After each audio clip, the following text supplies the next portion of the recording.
పవన్ కళ్యాణ్ గారిని జనవాణి అని చెప్పని ఒక కార్యక్రమం కోసం విశాఖపట్నం పర్యటనకి వెళ్తే ఆయన్ని బలవంతాన విశాఖపట్నం నుంచి బయటికి తరలించారు.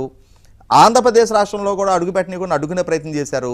ఈ రకమైన నిర్బంధకాండ ప్రయోగించిన అంశాన్ని, అధికార దుర్వినియోగానికి పాల్పడ్డ అంశాన్ని, వ్యవస్థల్ని దుర్వినియోగం చేసిన అంశాన్ని ఇన్వెస్టిగేటింగ్ ఏజెన్సీకి హెడ్గా ఉండి Sanjay and additional advocate general Sudhakar Reddy వాళ్ళు మీడియాలో ప్రెస్ మీట్లు పెట్టి విచారణ జరుగుతున్న వాస్తవాలని అది వాస్తవమా అవాస్తవం అనేది వదిలిపెట్టేసి చంద్రబాబు నాయుడు గారి వ్యక్తిత్వానికి పాల్పడటమే లక్ష్యంగా వాళ్ళు ఎలా ప్రెస్ మీట్లు పెట్టారన్న అంశాన్ని కనుక సిబిఐ విచారణ జరపాలి అని చెప్పని డిమాండ్ చేస్తుంటే ప్రజాహితం కోరి, సమాజహితం కోరి, వ్యవస్థల దుర్వినియోగాన్ని అడ్డుకునే లక్ష్యంతో ఈ విధమైన పబ్లిక్ ఇంట్రెస్ట్ లిటిగేషన్ ఫైల్ చేశారని మనం అనుకోవచ్చు.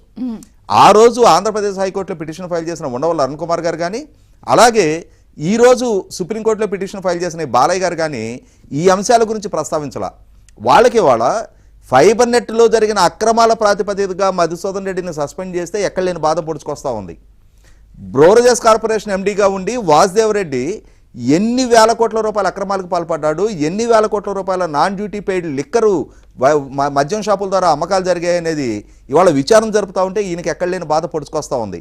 అంటే దొంగలని కాపాడటానికి దొంగలకు బువ్వబెట్టే ప్రయత్నం వీళ్ళు చేస్తూ ఉన్నారు. దానికోసం చంద్రబాబు నాయుడు గారు అధికార దుర్వినియోగానికి పాల్పడుతున్నారు అని చెప్పని, అంటే ఇవాళ బ్రోరేజెస్ కార్పొరేషన్లో కనుక విచారణ జరిగితే ఏ దొంగలు బయటకు వస్తారో ఆ దొంగలను కాపాడటం కోసం చేస్తున్న ప్రయత్నం ఇది. ఫైబర్ నెట్ అంశంలో విచారణ జరిగితే ఎవరెవరు దొంగతనాలు బయటకు వస్తాయి అనేది నిర్ధారణ అవుతుంది కాబట్టి దాన్ని అడ్డుకోవడం కోసం చేసే ప్రయత్నం ఇది. ఆల్రెడీ ఇప్పటికే ఫైబర్ నెట్ చైర్మన్గా ఉన్న జీవీ రెడ్డి గారు 600 మంది అన్యాయంగా అక్రమంగా వేతనాలు పొందుతున్న సిబ్బందిని, అంటే ప్రొసీజర్ వైలేట్ చేసి వాళ్ళ నియామకాలు తప్పు, వాళ్ళ జీతాలు పొందుతున్న తీరు తప్పు అని చెప్పని 600 మంది సిబ్బందిని తప్పించారు. మరి మధుసూదన్ రెడ్డి తాను ఎండీగా ఉండి అతనే ప్రతి నెల శాలరీ బిల్లు సంతకం పెట్టాడు. అంటే ఇర్రెగ్యులర్ అపాయింట్మెంట్స్కి ఏ విధంగా అతను శాలరీ బిల్స్ ఇస్తా వచ్చాడు.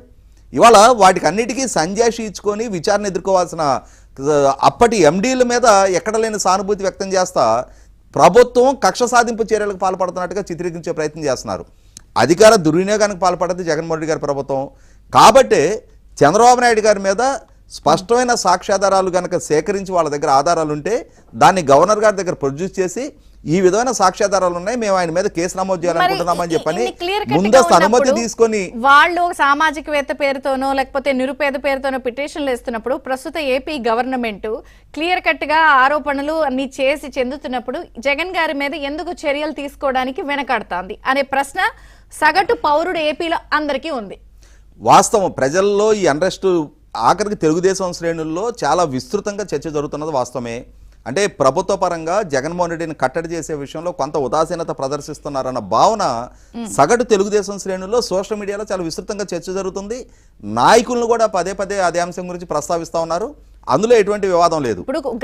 ఇప్పుడు ఇంకా హైకోర్టులో ఉన్నాయి, ఇప్పుడు అది ఇన్ఫెక్షియస్ అవుతాయి, ఓకే, అవి సుప్రీం ఇలా అనింది కాబట్టి. నేను అనేది ఏంటంటే ఇక్కడ కొట్టేసో లేకపోతే ఇక్కడ బెయిల్ మంజూరైనవో ఇలా ఉండి సుప్రీం ఇలా చెప్పినప్పుడు ఇంకా ఏదో ఒక రూపంలో చేస్తున్నప్పుడు క్లియర్ కట్ గా ఆధారాలు ఉన్నాయి, ఆరోపణలు ఉన్నాయి, కనిపిస్తున్నాయి, కరప్షన్ ఏంటి, అక్రమాలు ఏంటి, ఏం జరిగి ఎందుకు మీనమేషాలు లెక్కిస్తున్నారు? ఇక్కడ 2 స్పెసిఫిక్ ఎగ్జాంపుల్స్ చెప్తా నేను. రీసెంట్ గా ఐఎండ్పిఆర్ కమిషనర్ గా పనిచేసిన తుమ్మా విజయ్ కుమార్ రెడ్డి సాక్షి మీడియాకి ఆయాచిత ప్రయోజనం చేకూర్చాడు అని చెప్పని అతను 43% యాడ్ రెవెన్యూ ఒక్క సాక్షి మీడియాకే చెల్లించాడు. అలాగే 3వ హైయెస్ట్ లార్జెస్ట్ సర్క్యులేషన్గా ఉన్న ఆంధ్రజ్యోతికి 0.03% మాత్రమే యాడ్ రెవెన్యూ దక్కింది అని చెప్పని ఇవాళ అంటే అతను తన అధికార దుర్వినియోగానికి పాల్పడి పాలకుడుగా ఉన్న జగన్మోహన్ రెడ్డి గారి కుటుంబ యాజమాన్యంలో ఉన్న సంస్థకి ఆయాచిత లబ్ధి చేకూర్చాడు అని చెప్పని ఇవాళ కేసు నమోదైంది. అతను ముందస్తు బెయిల్కి వెళ్ళాడు. ఇదే వర్షాన్ని ప్రభుత్వం కూడా హైకోర్టు దృష్టికి తీసుకురావడం జరిగింది. ఇవాళ విజయ్ కుమార్ రెడ్డి చేసింది తప్పే. ఆ విజయ్ కుమార్ రెడ్డి చేసిన తప్పు వల్ల ప్రయోజనం పొందింది భారతి గారు కదా, ఆమెను కదా అక్యూజ్గా చేర్చాల్సింది. జగన్మోహన్ రెడ్డి గారు సతీమణి జగన్మోహన్ రెడ్డి గారు ముఖ్యమంత్రి హోదాలో ఉన్నాడు. ప్రభుత్వ వనరులని ఎగ్జిక్యూట్ చేసిన అధికారిది తప్పైతే పర్యవేక్షిస్తున్న ముఖ్యమంత్రి ఏం బిగుతా ఉన్నారు? అంతిమ లబ్ధి పొందిన భారతి గారి మీద కదా కేసు నమోదు కావాల్సింది. అంటే లంచం అంటే ప్రభుత్వ వనరుల్ని కట్టబెట్టడం విజయ్ కుమార్ రెడ్డి తప్పైతే పొందిన భారతి గారు కదా ఇవాళ బాధ్యురాలు. 100కి 100 పాళ్ళు ఈ విషయంలో ప్రభుత్వం వేగంగా స్పందించాలి. భారతి గారిని ఇవాళ అక్యూజ్డ్ గా చేర్చి తీరాల అంశంలో. అలాగే ఇవాళ రోజా గారు మీడియా ముందుకు వచ్చి ఇష్టారీతిన చెలరగిపోతా ఉంది. 452 కోట్ల రూపాయల టూరిజం డిపార్ట్మెంట్ నిధులతోటి రిషికొండ ప్యాలెస్ నిర్మాణం చేస్తే పర్యావరణ అనుమతుల ఉల్లంఘన జరిగింది, ఎన్జిటి 100 కోట్ల రూపాయలు పెనాల్టీ విధించడం జరిగింది, సిఆర్జెడ్ నిబంధనలు ఉల్లంఘించారు, అలాగే ప్రభుత్వానికి ఆదాయం సమకూరుస్తున్న హరిత రిసార్ట్స్ కూల్చివేశారు. ఇన్ని ఉల్లంఘనకు పాల్పడ్డప్పుడు టూరిజం మంత్రిగా ఆమె మీద కదా మొట్టమొదటి కేసు నమోదు చేయాల్సింది. ఇవాళ ఆమె టూరిజం మినిస్టర్గా ఉండగానే పులివెందుల్లో అవినాష్ రెడ్డి గారి బావగారికి విజయ్ కుమార్ రెడ్డి ఆయన పేరు కూడా ఆయనకి సంబంధించిన ఒక పులివెందుల క్లబ్ అనే బిల్డింగు ఒక డెడ్ ఇన్వెస్ట్మెంట్గా మిగిలిపోయింది. అది దాన్ని టూరిజం డిపార్ట్మెంట్ ద్వారా కొనిపించి అక్కడ పులివెందులో 4 స్టార్ హోటల్ నిర్మాణం చేపిస్తుంది టూరిజం డిపార్ట్మెంట్ ద్వారా. ఎందుకు పులివెందుల్లో 4 స్టార్ హోటల్ టూరిజం డిపార్ట్మెంట్కి ఏం అవసరం? ఇవాళ టూరిజం ప్రాంతాల్లో ఆ హోటల్స్ నిర్మాణం జరిగితే అర్థం చేసుకోవచ్చు.